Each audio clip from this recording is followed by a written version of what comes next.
Hey everyone, Greta here. Today we are going to talk about how to do the transition from Kundinyasana 2 all the way to chin stand. Since this is a transition, it will be great if you are quite comfortable with both ends, the arm balance and also the back bend. So if you are wondering, how to be more comfortable with it, then I have some tutorials on those individual shapes, which I have included on the description below. So feel free to click on those links to have a better understanding. And for those of us who are okay with the two ends, then we are going to explore the actual movement. A very helpful tip is when you're doing the Kundinyasana 2, the elbow, instead of placing it beside the ribs, you might want to hide it underneath your front ribs just to give you a little bit more space and a little bit more support for you to get more comfortable with the movement. And then once you are okay with it, then you can just move the elbow out back to beside the ribs, so you can do it without the additional support. All right, so from K2, so do it on the right side, okay? Now from here, you want to bring the chin down. At the same time, use your lower back power to bring the left leg up. Keep the left leg high so that the right leg will also be lifted. The most important thing is when you start to lower the chin down towards the floor, you need to make sure that the back leg, which in my case is the left leg, needs to go up to the sky. So you're moving more in like a diagonal line, not letting the hips drop. So in this case, you need to have the lower back really working for you. So before you attempt this variation or this transition, you might want to do a few locust poses just to feel the lower back starting to really fire up and know what they're doing.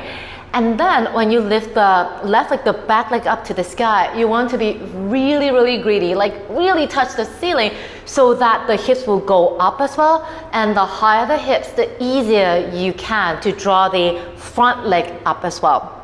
So really make sure that the back leg is also very powerful. You don't really want to bend it. You don't want to just kind of hanging out in midair.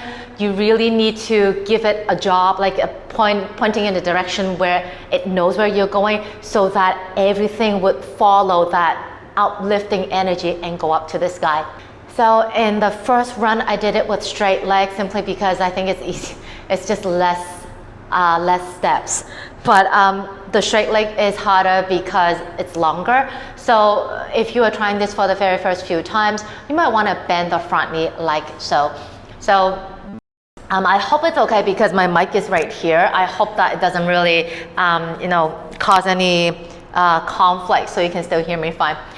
Okay, so starting from K2 again.